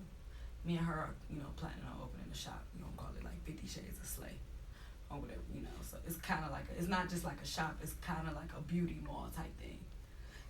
When people come to like other cities, when like these little famous girls and these rapper girlfriends, they come to people's cities, they be like, who in the city got the wigs? Who got the raw nail techs? Who got the boutiques? Who got the clothes and all of that? So what's so crazy is Shark Tank actually reached out to me and they liked my idea, and it was crazy to me because Shark Tank normally only hit people up for inventions, because as far as like business ideas, it ain't really nothing you can come to them with that ain't nobody already thought of. You just got a different variation of it. So I thought that was raw that they actually reached out to me. But we wanted to come up with a beauty mall. These famous people come here and they hate having to look for all these different people. So if you come here, you can come here for one thing and end up getting everything. You can come here for a hair appointment, and your hair appointment might not be till a certain time. So I want it to be a couple of nail techs here.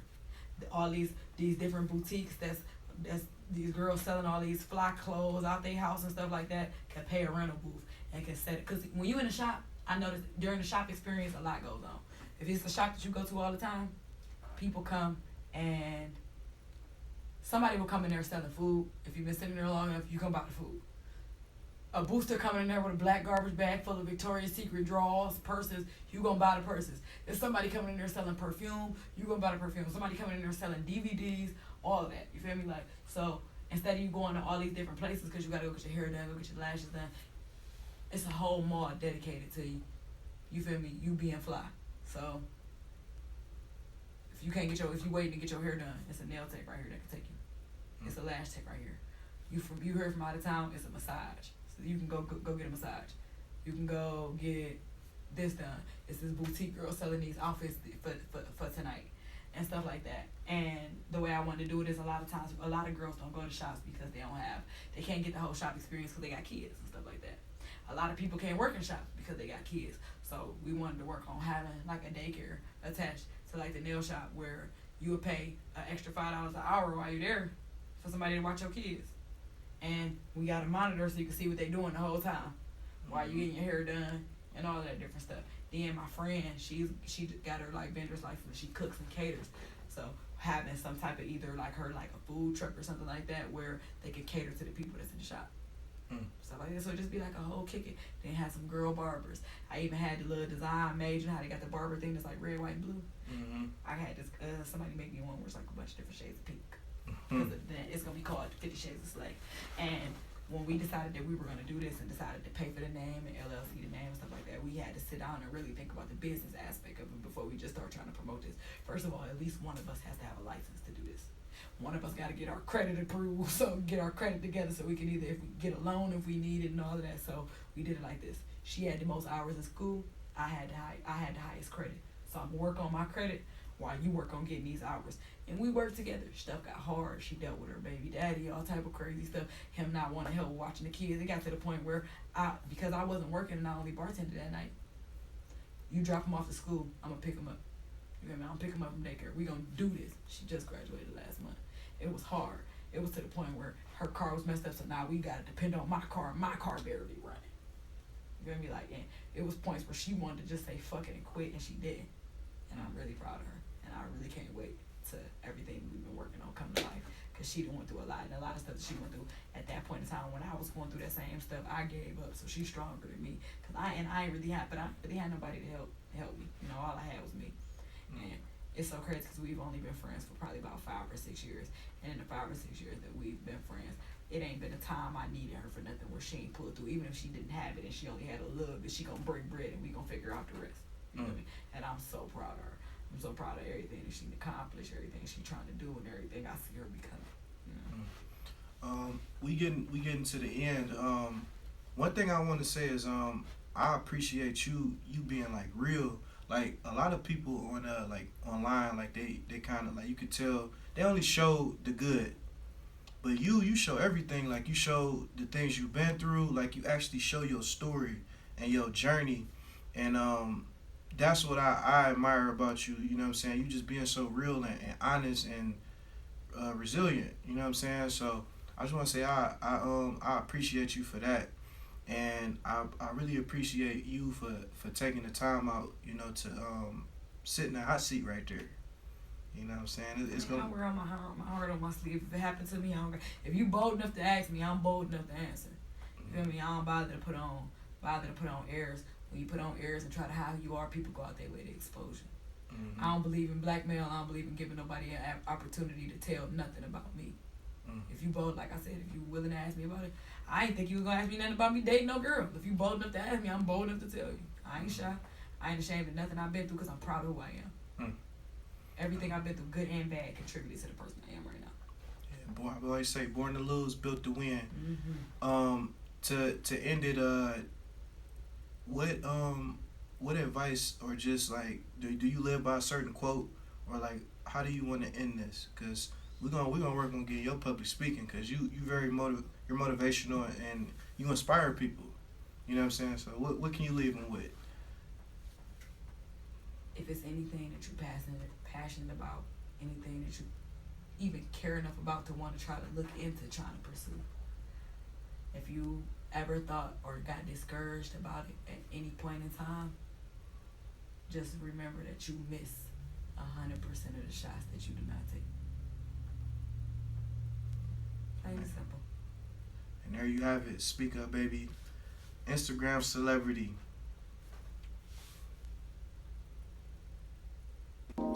You witnessed another episode of Speak Up Baby. If you enjoyed this, please like, subscribe, share, and send it to your family, your cousins, your aunties, your uncles, everybody.